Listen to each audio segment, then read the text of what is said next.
Welcome to the Beat Sessions, your place for all things music. I'm your host, Mitchell Weary. Let's talk about this new record from Dieter Spears, entitled The Signal. He released that on April 25th. I believe that this is the sixth studio album for Dieter, and it's his follow-up to 2024's Late Days Summer Breeze, which enjoyed a nice little 12-week run on the North American college and community radio charts, peaking at number 2, amongst many of the album's other accolades. The feel of that record is definitely in its title. Chilled out, club-ready beats with smooth production, funky grooves, and disco flair that are exhilarating and just downright fun.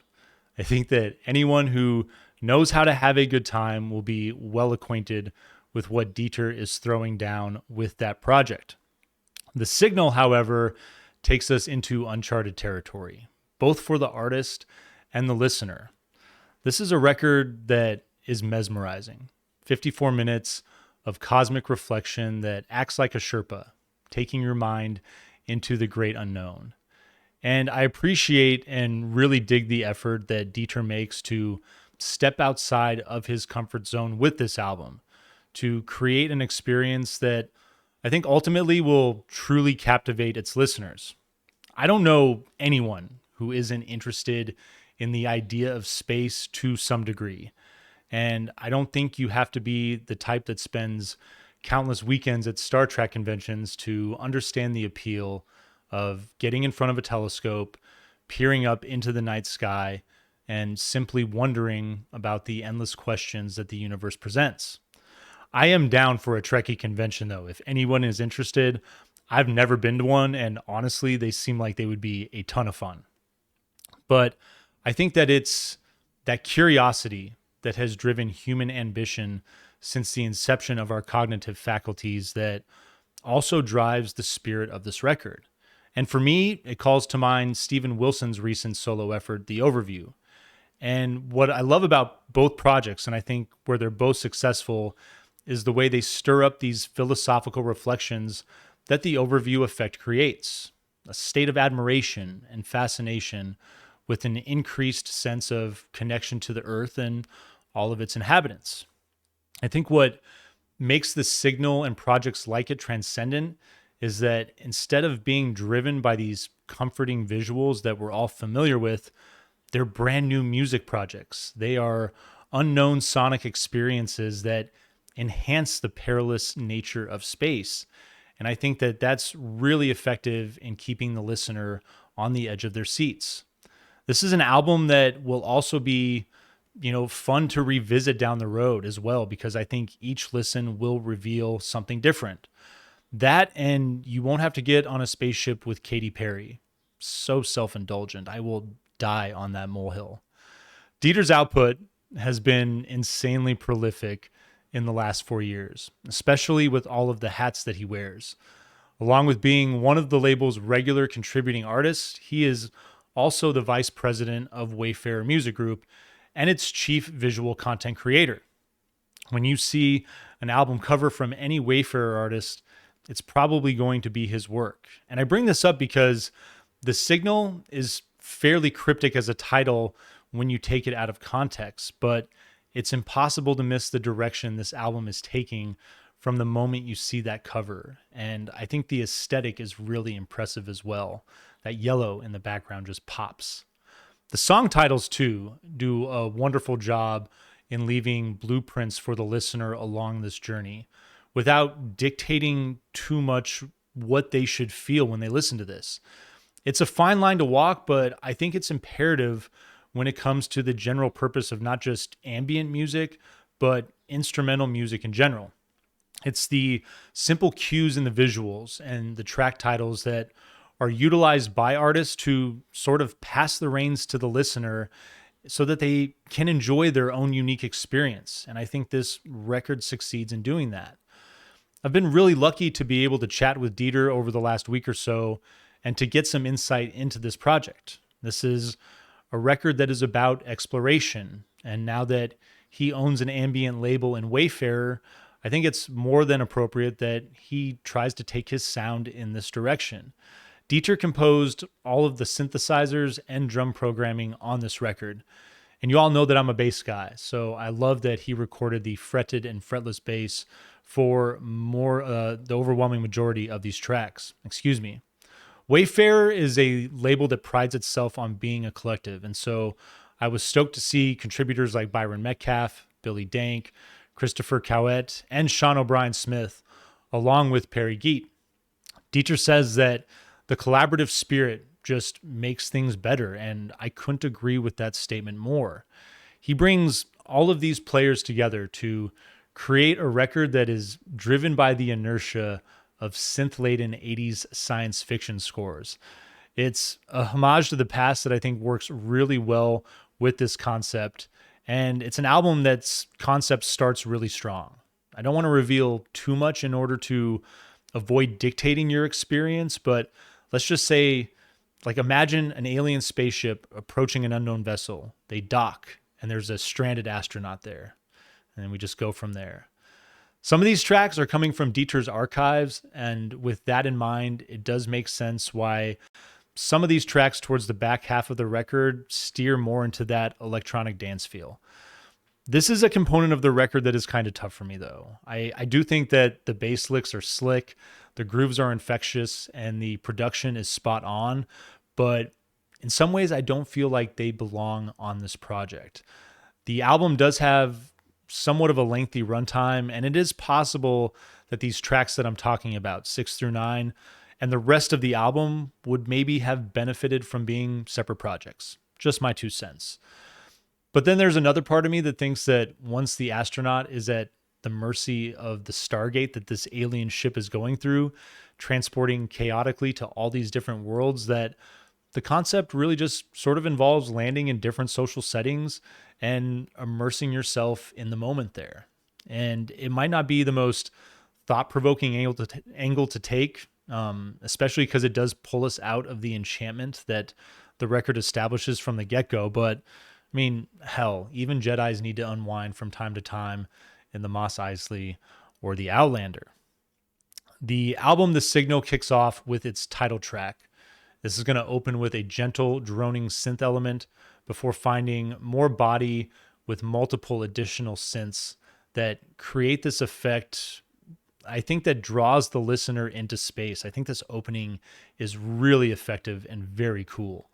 The soft laser-like synths enhance the sci-fi element, while another synth with a monastic feel creates this feel of wonder and uncertainty. The movement of all of these elements is hypnotic, but I think it also keeps the listener front and center, in creating their own vision for this. Right around the halfway point, there's these unique spring-like synths that usher in this other ominous element. And then you get a strong crash around like the 5-minute mark. I think that's when the alien ship docks. And it's almost kind of like we've landed on some unknown world. The song takes a turn into a moment of awe that builds on 80s style sci-fi synths and that captured the feel of maybe the astronauts stepping off of the ship. The track builds through the coda and then finishes with an eerie outro. Your second track is entitled Stargate Now, and that's going to continue to build on the eerie feel that the signal closes with. I love the production with the murky droning synth in the backdrop and the reverberating programming, especially the way that it shifts in your headphones. You got to put on headphones for this thing. I strongly recommend it. The production is just outstanding. An icy hollow synth joins the mix, and other mysterious elements build and crash into play on this track. And I think this is another one that really captures more of that killer 80s sci-fi energy. There's soft bass drum that gives the track just the right amount of form, and it continues to build off of that with other pulsating percussive elements. And then the track is going to take a bit of a lighter turn at about the 3-minute and 30-second mark, but it does maintain its intensity. It's definitely a highlight for me on this record. Your third track is called Dimensional Shift. It's going to lead off with a droning synth that is just downright haunting and unearthly. It is icy and inhospitable, and I love it. Sounds like radio signals swirl and speed up around another twinkly synth with a deep tone. And then you get a second, more playful synth that dances around it before another thick, ominous synth creates this droning backdrop. Bass drum is going to drive to give the track a little more momentum before going full on cinematic 80s. And at the heart of this track is this sense of curious wonderment that I really admire and I think is also well done. Your fourth song is called Error 202.0. You get more great synth play in the headphones. One has a soft, bouncy essence while the other provides a contrasting hardness. It's almost like a clacking. And I can't help but laugh at that title. Dieter writes that the astronaut has no control over the Stargate at this point in the story. And the track's nature makes me think that it took him back to a time not so long ago when all of us really had no control. And I think it's a time that we'd all like to forget, but this song captures it in a good way, I think. You get more synth development that features springy, grinding elements. Then the track is going to shift towards a brighter, ethereal feel shortly after. This is one of the shorter tracks on the record, but I might argue that it's one of the most experimental with all the shifting texture. There's a lot going on, and it could have just ended up chaotic, but I think that Dieter does a wonderful job of reining this thing in. Your fifth track is called Ever Vastness, with Christopher Cowot, writing and contributing a marvelous performance on piano, and Byron Metcalf on percussion as well. This thing begins with a slow droning fade-in and wind chimes, and then the piano hits brilliantly. It is absolutely gorgeous and devastating and quite unexpected at this point, but I think it's exactly what the record needs in its sonic exploration, and it comes at the perfect time.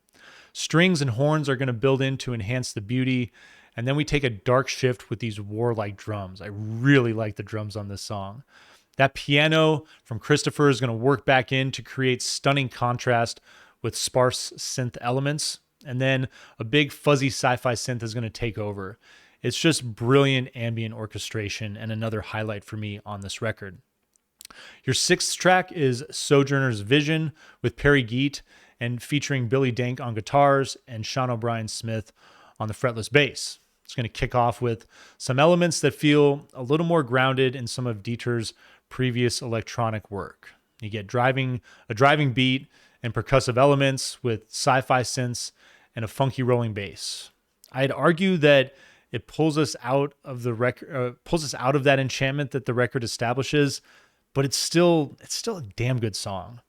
Dieter worked briefly with co-writer Perry, who is a piano savant, and asked him one day for a lead line and some chords to build a track. Story goes that he did, and Perry just apparently hated it. So the song sat on the shelf for some time, and while the record as a whole may have functioned better in its absence, it's still a dope jam with a great story. And I definitely share Dieter's feelings of why the hell not. I mean, it really is a fun track. Your seventh song, Magnetic Distortion, has these buoyant synths that bubble in bright fashion to open this thing up, taking us back into that ambient space. Droning synths are going to wax and wane between bright and ominous tones. There's this prominent Floyd-esque synth that takes hold to capture the listener, and I really dig the proggy nature of this track as it opens.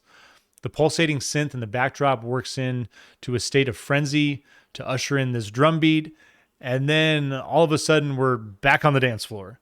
You get this funky bass that is great, but I would say again, we're getting back into some of that, a territory that is more electronic than ambient. The beat drops to take us back into formless territory, and this track finishes in many ways the way that it started. Your eighth track is called Parsect. It opens with a slow build on a fade-in that sounds like an engine that's going to just take off. You got this playful vibraphone-style synth that works in as the opening element fades. And then we get a little world percussion. I love that element and the sparse funky bass on this track. Bass drum is going to give this track some legs as it builds, and then it explodes into an 80s style dance track with cinematic flair. Your penultimate track is entitled Far From Nuggin. Song number 9 has got this twinkly synth open and with some other percussive elements that are going to play and roll around. The thick rolling melody definitely sounds like he's having fun with the bass, and a bright synth with a fuzzy grind is going to build on top of that. Beat is going to build in to create a heavy and infectious groove, but it's another track that I don't feel belongs with the journey that we started off with. It would have been cool to see Dieter build on the risk taking that this album begins with this track and play around with some tempo and structural shifts that that really marked the brilliance of some of the earlier work on this project. And your final track, Lost to a Starry Sky, takes us back to where we started, with a fade in on layers of synths that create a formless atmosphere. You get other icy synths that play in intermittently, with other sci-fi elements swelling in and out, along with some complementary twinkle here and there. It captures the feel of our astronaut finding some sense of peace in the chaos of the universe and in his experience. It's an immersive ambient finish that fizzles out nicely, concluding what is one hell of a journey. And overall, I really enjoyed this project, and I think it's fun. And aside from that big thematic shift about halfway through the project and really focusing on two different elements, as I stated before, I still think that if you try to just be inventive with the concept, you can find ways to make it work. And from just a standpoint of overall quality of the music, the production, the contributors that are throwing down on this thing, I think this is a great first effort in trying to take an ambient turn in his career. And I applaud Dieter again once more for being adventurous, for trying to do something new and to put himself out there. This record, I'm going to give it a 7.2 out of 10. If there's some wax available, I would love to pick it up. I think it would be really fun to enjoy it on the table. I think especially with the quality of production in the headphones and all the back and forth that you get in some of these tracks. So with all of that being said, I hope that you guys enjoyed this record. I hope you find this review helpful as well. Please like this video, share it, subscribe to the channel, do all the things to help me blow this project up in 2025, and stay tuned throughout the week for more album reviews. We will see you next time on the Beat Sessions.